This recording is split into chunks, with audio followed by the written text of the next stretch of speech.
Anne de Beaumarchais, vous êtes ethno-archéologue, vous êtes passionné d'histoire locale. Vous racontez un petit peu l'histoire de la commune de Lège, Cap-Ferret. Alors Lège-Cap-Ferret, d'abord, c'est une commune récente puisqu'elle date de 1976. Donc c'est tout récent et c'est deux communes qui ont été rattachées ensemble, la commune de La Teste et la commune de Lège.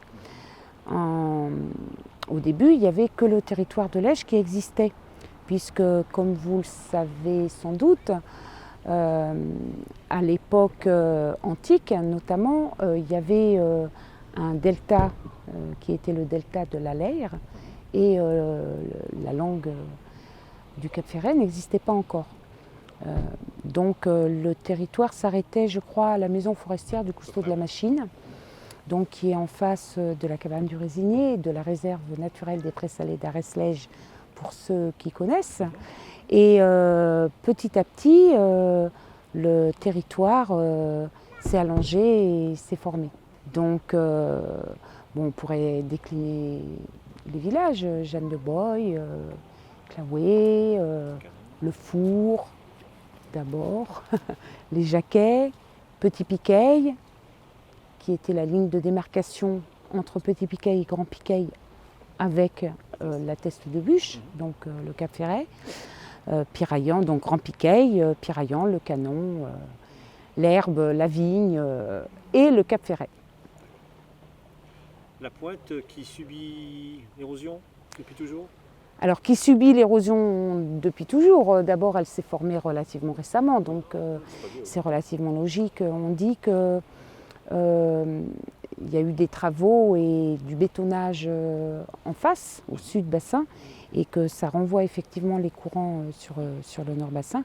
Il y a une érosion terrible depuis quelques années, tout le temps, chaque mois, enfin chaque mois d'hiver, puisque on entend parler de falaises effondrées, de certains accès qui sont fermés au public, l'érosion éolienne et marine.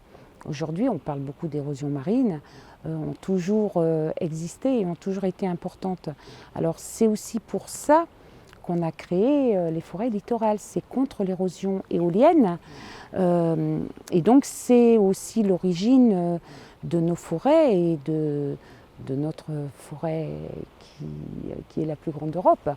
On dit d'ailleurs que Lège a été 3 fois sous les sables avant que ça a été déplacé. Alors on a des textes, on pourrait se poser la question parce qu'il y a encore des points d'interrogation. Mais on a des textes qui montrent que Lège, c'est ça. Et c'était plus vers l'océan, puisqu'il y avait une allée de platanes au XIIe siècle. Je crois qu'on décrit une allée de platanes qui allait jusqu'à l'océan.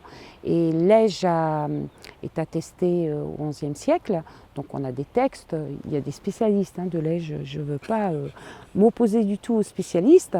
Donc il y a par exemple Luc Frédefond qui cite ces textes et qui les a lus, je crois, dans son intégralité.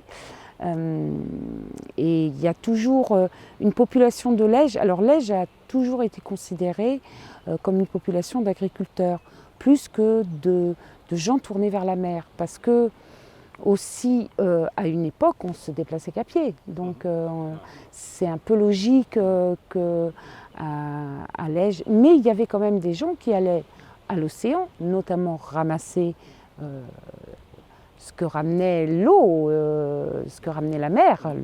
C'était le droit de côte.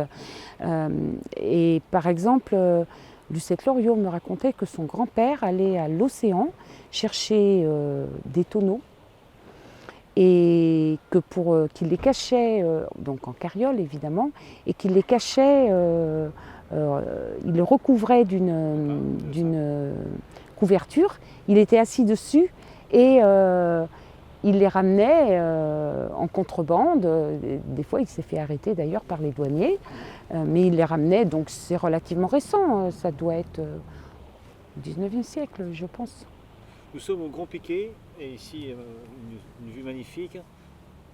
Il y a des parcs ostréicoles importants. Alors il y a partout des parcs ostréicoles tout autour du bassin, puisque les premiers parcs ont été des parcs impériaux. Alors il y a une particularité à Lège-Cap-Ferret, c'est que les villages ostréicoles, on peut y habiter à l'année. Donc c'est vraiment les seuls du bassin et je crois les seuls de France où on peut habiter à l'année. Alors tout ça c'est lié à leur histoire, c'est parce que au début les ostréiculteurs qui étaient plus en face, au sud du bassin, qui étaient aussi au fond du bassin, à Arès, Andernos, enfin moi je dis le fond du bassin, maintenant il paraît qu'on dit le cœur du bassin, attention. Mais donc ils avaient beaucoup de temps pour venir au parc, et il y avait des parcs très intéressants sur la côte noroise, donc à l'Herbe, à Piraillan, il y avait des parcs très intéressants. Si vous aviez un coup de cœur sur Lège-Cap-Ferret, c'est une question pas gentille forcément, mais ce seraient lesquels pour vous personnellement, Madame de Beaumarchais? Des lieux? Ouais, voilà, ou des lieux. Ouais. Alors moi les lieux, j'aime beaucoup le centre de la Presqu'île, puisque j'habite au centre de la Presqu'île. Donc effectivement, la dune du Struquet, qu'on appelait avant la dune des Jacquets, le village du Four, c'est magique. Parce qu'on est tranquille d'abord, et puis parce qu'il y a le village des pêcheurs, au village du Four, il y a selon la saison, il y a les cormors, il y a, voilà, puis les gens